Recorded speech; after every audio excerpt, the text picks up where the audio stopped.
Les prédictions des analystes internationaux à propos de la Troisième Guerre mondiale commencent à se réaliser.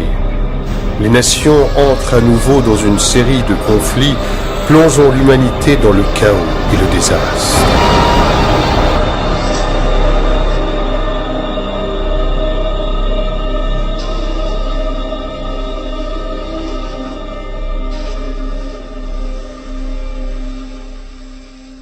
Toute personne qui fait attention à ce qui se passe tous les jours dans le monde se rend compte que nous avons affaire à une situation critique et délicate.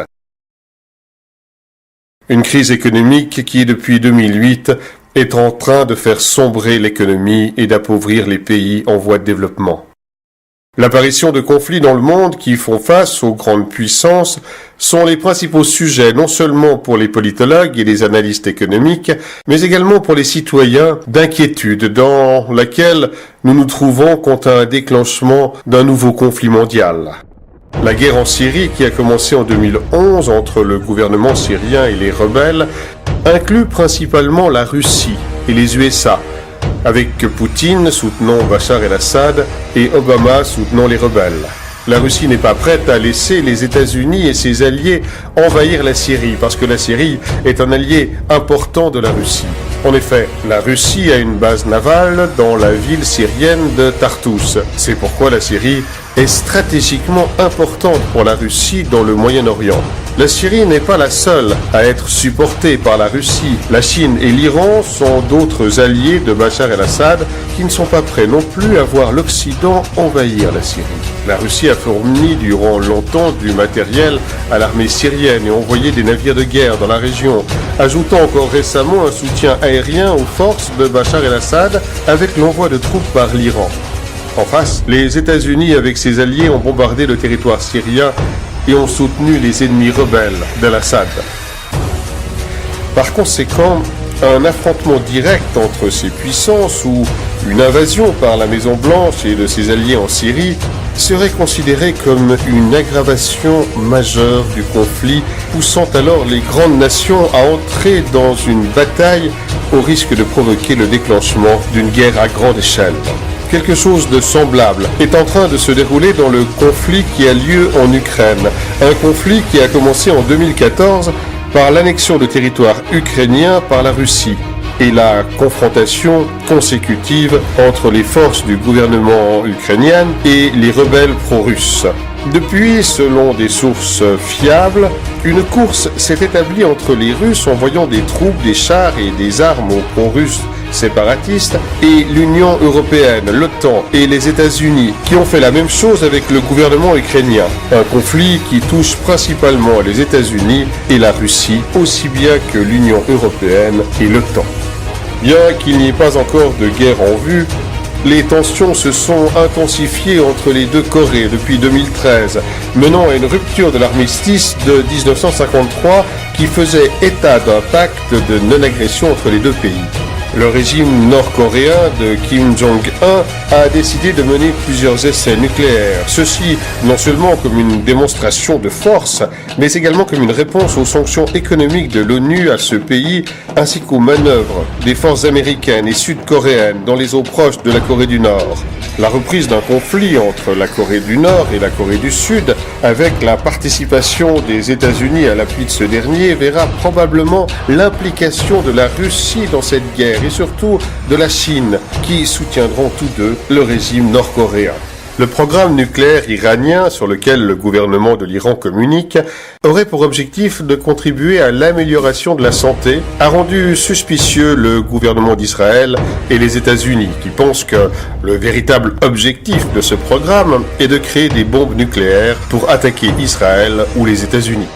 Ainsi, les États-Unis, avec l'Europe, ont décidé d'appliquer des sanctions économiques à la nation iranienne afin d'empêcher la production de ces prétendues armes de destruction massive. Cette situation est à l'origine de fortes pressions, en particulier entre l'Iran et Israël, ce dernier affirmant qu'il est prêt à attaquer l'Iran pour mettre fin à son programme nucléaire. Nous savons tous à quel point cela serait grave si les États-Unis et Israël envahissaient l'Iran, car la Russie et la Chine supporteraient alors l'Iran sans hésitation. Concernant la situation diplomatique complexe entre les États-Unis et le Venezuela, il faut se rappeler la crise vécue par la Bolivie, qui a engendré des manifestations antigouvernementales sanglantes contre le gouvernement de Nicolás Maduro, puni par le gouvernement des États-Unis avec des sanctions économiques sévères. Ceux-ci ont alors tenté d'envahir le Venezuela sous prétexte de protéger la population civile. Un conflit grave pourrait commencer, impliquant d'autres alliés du Venezuela, incluant plusieurs pays latino-américains, ainsi que probablement la Russie et la Chine. Si nous considérons tous ces conflits et fortes tensions diplomatiques face aux grandes puissances, avec la crise économique mondiale que nous subissons, il n'est pas inimaginable de considérer que tout cela pourrait mener à une guerre sans précédent. Mais pourquoi devrions-nous penser que nous sommes à la porte de l'éclatement d'un conflit mondial, même en ayant tous ces conflits et ces tensions ? Il y a eu d'innombrables conflits localisés depuis la fin de la Seconde Guerre mondiale. Alors, pourquoi céder au pessimisme et aux avertissements alarmistes ? Cependant, le meilleur moyen de comprendre pourquoi les puissances considèrent ensemble qu'une guerre est plus que probable est de regarder le genre de décisions qu'elles prennent en ce moment. Par exemple, le gouvernement chinois, qui fait état en la matière de peu de transparence, augmente sans cesse sa force militaire et son expansion sur des espaces maritimes et aériens et a multiplié son budget militaire par 4 en 10 ans, ce qui péjore leurs relations avec le Japon, la Corée du Sud et les États-Unis. En outre, la Chine a augmenté ses importations de riz de 400%, de 575 000 tonnes de riz en 2011 à plus de 2,6 millions de tonnes en 2012. Et pourtant, ce qui nous alarme est que toutes ces quantités de riz sont actuellement stockées. En outre, le gouvernement chinois a construit au cours des dernières années de grandes villes avec une capacité d'accueil de 64 millions de personnes, aujourd'hui achevées sans être encore habitées. Elles sont construites dans des régions éloignées des zones périurbaines. La Russie, quant à elle, aurait construit 5000 bunkers en 2012. Ces 5000 nouveaux abris ont été construits dans la capitale, à Moscou, et les représentants du gouvernement russe ont précisé que ces bunkers étaient destinés à la population générale que sur de futurs événements. L'Europe, quant à elle, a rapidement construit et équipé ce qu'on appelle le Domesday Seed Vault à Svalbard, en Norvège. Une place qui contient des dizaines de milliers de variétés de semences, conservées en cas d'événements majeurs, comme une guerre nucléaire ou une catastrophe naturelle.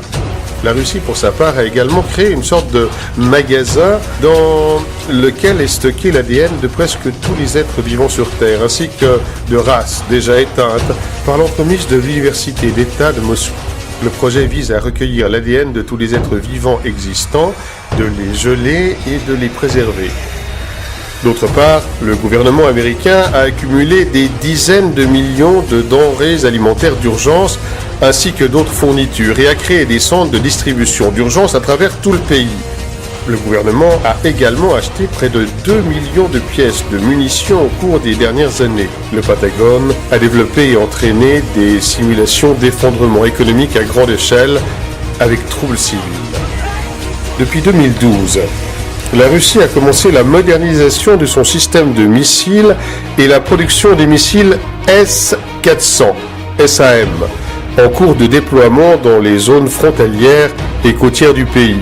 Vladimir Poutine a adopté le 26 décembre 2014 une nouvelle doctrine militaire. Les USA et l'OTAN devenant les principales menaces, M. Poutine a également annoncé le 16 juin 2015 que la Russie augmentait son arsenal nucléaire, ajoutant plus de 40 missiles balistiques intercontinentaux à son équipement. Ceci pour faire suite à la plainte des autorités russes concernant le plan américain qui consisterait à déployer des chars et des armes dans les États frontaliers de l'OTAN avec la Russie. Il y a également eu de nombreuses observations des unités militaires russes, aviation, navires, sous-marins en Europe. Voici quelques exemples de la façon dont les puissances se préparent à un conflit imminent afin de protéger leurs intérêts.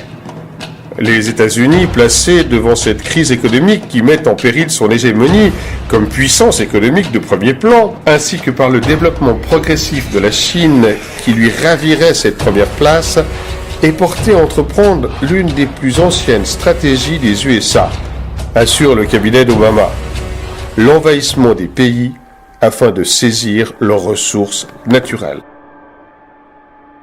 Pour cette raison, les États-Unis portent leur regard sur des pays comme la Syrie, l'Iran et le Venezuela, les pays riches en pétrole et en gaz. Le Venezuela dispose des plus importantes réserves de pétrole et l'Iran en est le 4e mondial. Les USA savent qu'ils ont besoin de ces réserves de pétrole pour rester la première puissance mondiale et faire face à la montée de la Chine et de la Russie, pays qui ont des accords commerciaux importants avec la Syrie, l'Iran et le Venezuela. Obama sait que la prise de contrôle de ces pays permettrait aux USA de garder sa place. Mais la Chine et la Russie veulent détrôner les États-Unis à travers leur stratégie économique, conclure des accords avec différents pays dans leur propre monnaie, donc sans utiliser le dollar. Pour cela, la Russie et la Chine vont devoir défendre leurs intérêts en Syrie, en Iran, au Venezuela et dans d'autres pays sur lesquels les États-Unis veulent étendre leurs tentacules.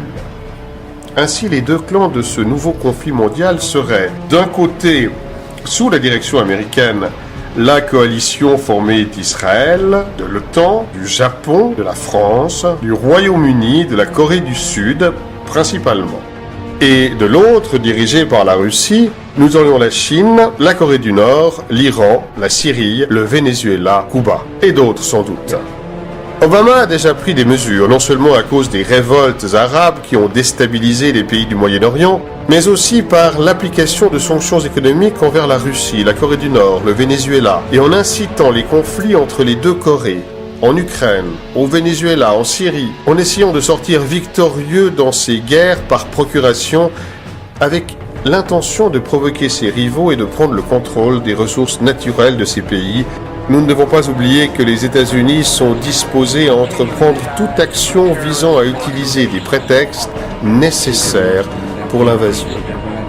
Ces mauvaises actions sont non seulement perpétuées par les États-Unis, mais par d'autres puissances qui utilisent l'élite pour convaincre l'opinion publique de procéder à une mesure ou une décision ultérieure qui atteindra leurs véritables objectifs.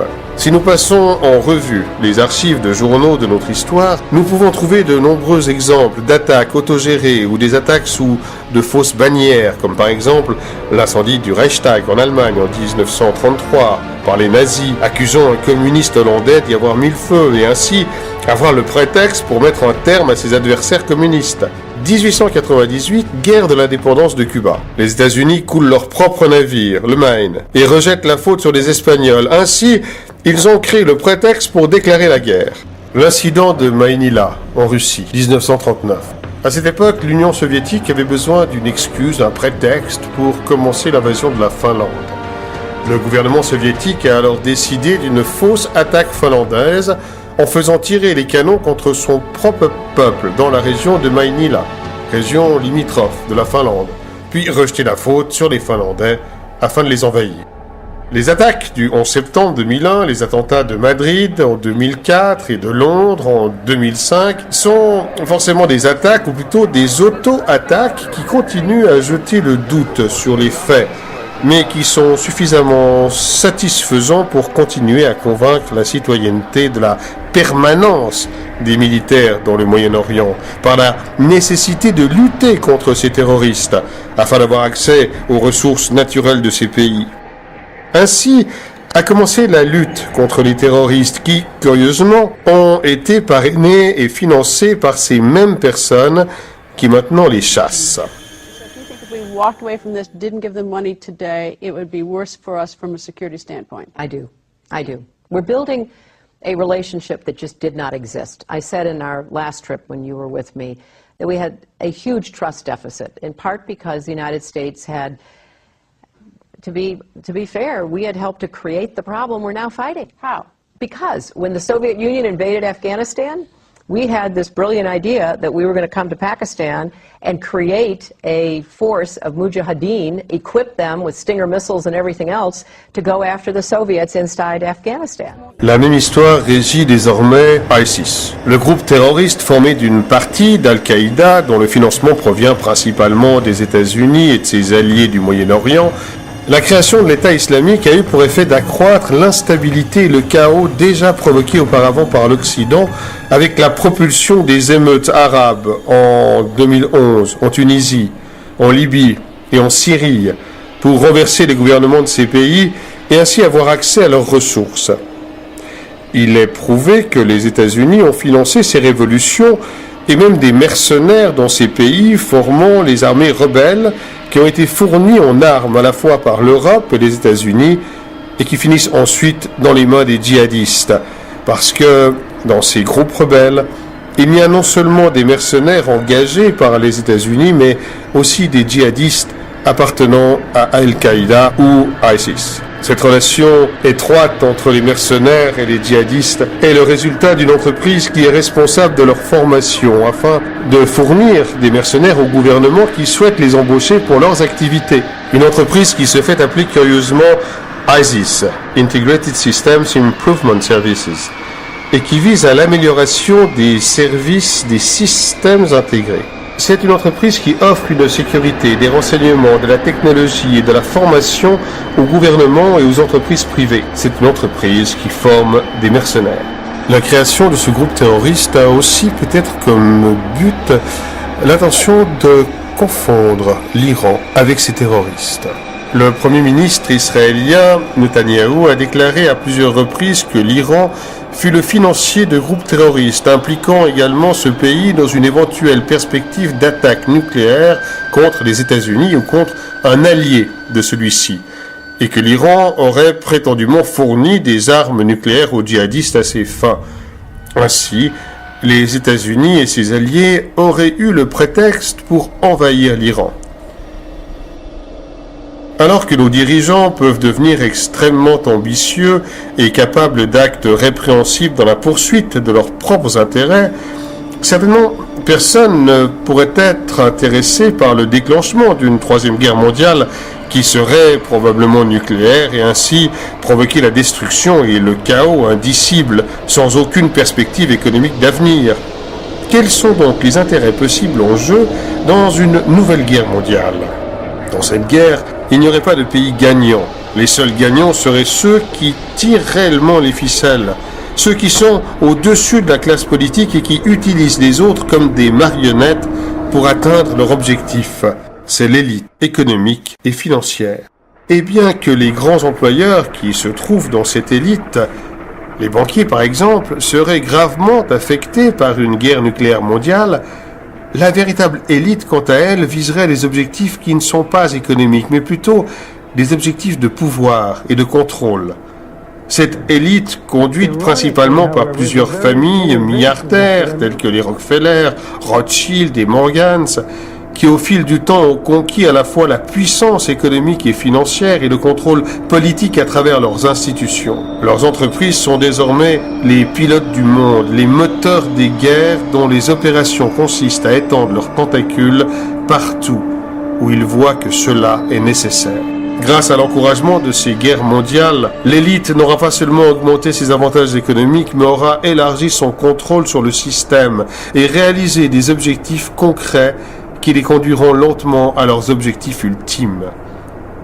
Mais quels sont les objectifs à atteindre par les puissants pour cette nouvelle guerre mondiale ? 1. La réduction de la population. Des personnalités telles que David Rockefeller et Bill Gates ont exprimé leur préoccupation au sujet du nombre d'êtres humains qui peuplent la planète et la nécessité donc de réduire la population mondiale. Ils disent que nous sommes déjà presque 8 milliards et que la croissance ne permet plus de vivre dans un monde aux ressources naturelles limitées. Non seulement ils souhaiteraient réduire la population mondiale et ainsi la pression sur les ressources naturelles, mais ce serait également cela qui leur permettrait d'exercer plus facilement un plus grand contrôle sur l'humanité. Une guerre nucléaire est parfaite pour tuer des millions de personnes, qui reste un obstacle à l'élite. Les pays qui ne sont pas touchés directement par le conflit, largage de bombes nucléaires par exemple, durement touchés par l'absence complète ou la rareté de la nourriture, ce qui se traduira par la folie des citoyens se tuant pour obtenir les dernières ressources restantes ou tout simplement se laissant mourir de faim. Deuxièmement, l'écroulement des États et de l'économie mondiale. L'un des objectifs importants de cette guerre mondiale est la destruction des États afin de pouvoir couler les économies, d'où une augmentation du chômage à 100%, ce qui provoquera une perte totale de la valeur de l'argent, puis une panique et le chaos parmi les citoyens qui devront rivaliser d'ingénuité et de combativité afin de pouvoir survivre. Cela aboutira à un vide du pouvoir politique et donc les gens seront laissés sans directive politique, sans personne pour maintenir l'ordre dans chaque pays, créant ainsi une situation internationale d'absence complète de contrôle, ce qui obligera l'humanité à être plus réceptive à l'introduction d'un nouvel ordre mondial.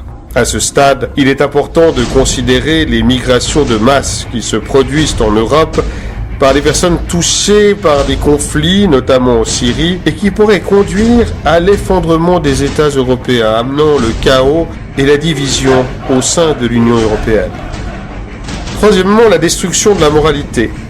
Cette troisième guerre mondiale pourrait aussi provoquer l'effondrement de toute morale, valeur, espoir de l'être humain, ce qui le conduirait au désespoir et à l'insignifiance de tout cela. De cette façon, la population serait plus facilement tentée par toute forme d'ordre qui peut offrir un retour à l'espoir et aux valeurs humaines.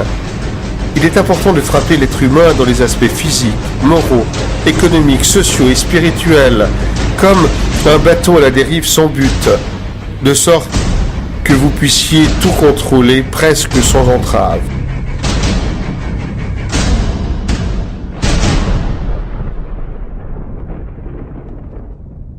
Tous ces facteurs sont nécessaires pour permettre, comme l'a dit Rockefeller, une crise parfaite, un grand cataclysme social qui oblige la population du monde à accepter la seule solution possible tant recherchée par l'élite depuis des années, la création d'un gouvernement mondial. Un gouvernement mondial comme la seule alternative à tout ce mal, avec la promesse qu'une telle union de tous les pays et les civilisations sous un seul État raie toute guerre ou tout problème majeur entre les êtres humains. Même si cela peut ressembler à quelque chose de beau et pour le bénéfice de tous, il y a derrière cela l'intention macabre d'amener l'humanité sous un contrôle total. Mais l'humanité n'est-elle pas déjà contrôlée par l'élite ? Eh bien, cette mise sous tutelle a certainement déjà été atteinte par le système capitaliste. Ce mode de vie a son avantage qui leur donne une portée sur presque tous les pays. Cependant, ils veulent un contrôle absolu sur nous et réduire une grande partie de la population mondiale afin de rendre ce contrôle plus facile et plus viable et de mettre fin à l'augmentation incessante de la population qui pourrait entraîner de nombreuses instabilités. La Troisième Guerre mondiale est également nécessaire car une crise économique à elle seule ne devrait pas pouvoir entraîner le soulèvement nécessaire au niveau international.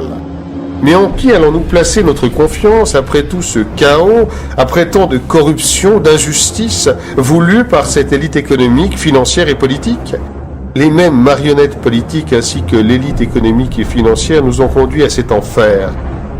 Nous savons qu'ils vont provoquer une nouvelle guerre mondiale pour créer par conséquent un ambitieux gouvernement mondial. Mais qui va pouvoir le conduire ?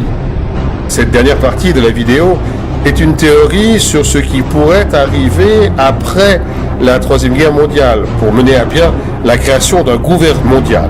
Nous la présentons comme une hypothèse dans laquelle vous pouvez décider de croire ou non, mais nous vous recommandons de ne pas l'oublier. Nous vivons dans un système non seulement de criminels et d'assassins, mais également dans un système caché, un système qui est à nous, qui nous ment, dissimule des informations. Il nous cache les découvertes de remèdes pour des maladies qui ne peuvent soi-disant pas être guéries, comme le remède contre le cancer. Des avancées technologiques fortes, la manipulation génétique de l'ADN humain ainsi que toutes les expériences sur les animaux qui ne sont officiellement pas dévoilées. Que penseriez-vous si je vous disais que la technologie à laquelle nous sommes habitués à voir dans les films ou que certaines personnes affirment avoir vu, en étant persuadées qu'il s'agit d'une technologie venue des extraterrestres, que cette technologie a bel et bien été créée ici, sur Terre, par les gouvernements. Ah, certes, vous pourriez penser que je suis fou, que c'est impossible et que nous sommes juste des lunatiques qui avons vu trop de films de science-fiction. On sait que les nazis ont été les pionniers dans la création de ce qu'on appelle la technologie antigravité. Le général de la SS, Hans Kammler, qui était aussi ingénieur scientifique, était chargé du développement du missile V2, des avions à réaction, des ailes volantes, et était en charge d'un projet pour créer un véhicule capable de monter en flèche comme les fameux prototypes d'OVNI. Les nazis étaient en charge de plusieurs essais sur cette nouvelle technologie d'antigravité qui ont été confisqués par les Américains après avoir remporté la guerre à travers l'opération Paperclip. Cette opération a permis à de nombreux scientifiques nazis d'émigrer aux États-Unis afin de poursuivre leurs recherches. Parmi les scientifiques nazis, le plus connu fut Wernher von Braun, qui était en charge de nombreux projets de la NASA. Nous pouvons nous demander ce que vient faire toutes ces informations avec la Troisième Guerre mondiale et pourquoi l'élite nous cache ces informations.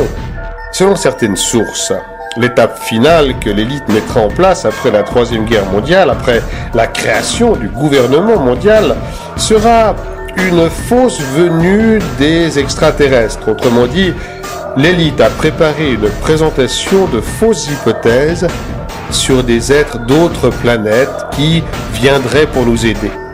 Ce mensonge sera orchestré par l'élite et soutenu par leurs établissements de médias. Ces êtres qui vont sûrement être d'apparence humanoïde, mais avec des différences d'un autre monde pour assurer une plus grande acceptation par nous, diront qu'ils nous avaient créés il y a longtemps, mais qu'ils ont attendu pour voir si nous pouvions résoudre notre propre problème. L'élite ne veut pas de nos problèmes actuels, tels que la faim, les guerres, les maladies à résoudre, enfin bref, tous ces maux réunis dans le système dans lequel nous vivons, afin de nous procurer un plus grand attrait et une acceptation pour la mise en œuvre d'un gouvernement mondial. Ces nombreux conflits armés, l'aggravation de nos problèmes, les crises diplomatiques, et en ce moment la pire crise économique de tous les temps, ne sont-ils que pure coïncidence? Non. Il y a certainement une autre cause à tout cela. Il est compréhensible que cela semble paranoïaque et manque de crédibilité, mais si nous examinons le système dans lequel nous vivons et regardons le bombardement constant des médias sur l'hypothèse d'une vie sur d'autres planètes à travers des séries, des films, musique, des politiciens, des personnalités de l'Église, pour parler de ce sujet d'une manière sérieuse, nous nous rendons compte qu'il y a derrière cela une farouche intention de nous convaincre sur une telle idée.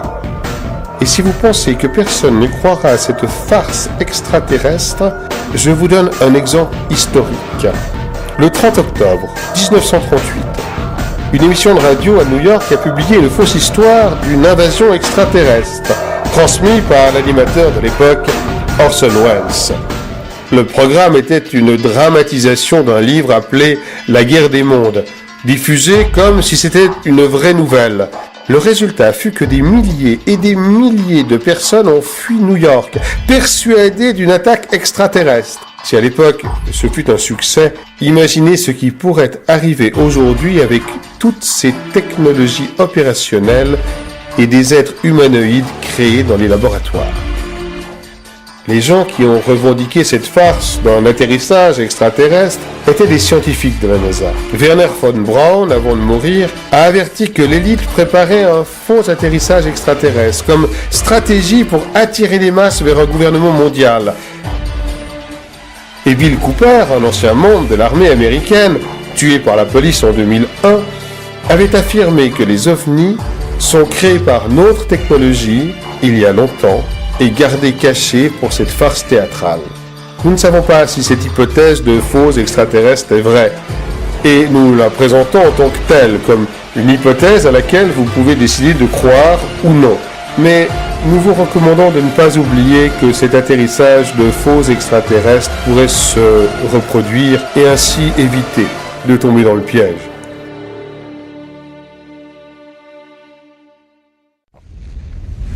Compte tenu de toutes ces informations sur une imminente Troisième Guerre mondiale, que pouvons-nous faire ?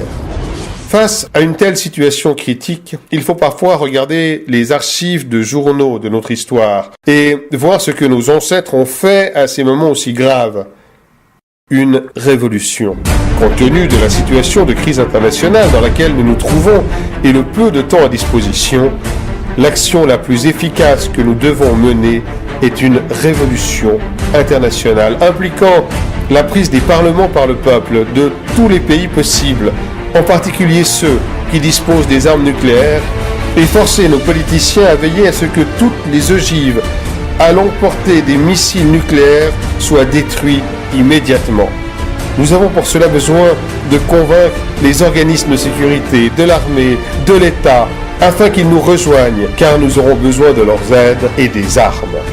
Mais la première chose qui doit être faite avant toute action énergique est de diffuser cette information afin qu'elle puisse atteindre le maximum de personnes et partager cette vidéo à travers les réseaux sociaux en utilisant les mêmes réseaux pour créer un espace de débat et de décision au niveau international. Il est temps, frères et sœurs, que nous nous élevions contre cette élite, que nous laissions de côté nos différences stupides, nos peurs, notre égoïsme, que nous nous efforcions de sauver l'humanité, que nous nous battions pour les générations futures, que nous finissions avec ce système criminel et meurtrier qui nous tourmente, nous rend esclaves, fait de nous des êtres dociles et vides, sans valeur. Cette vidéo est un appel international à l'action.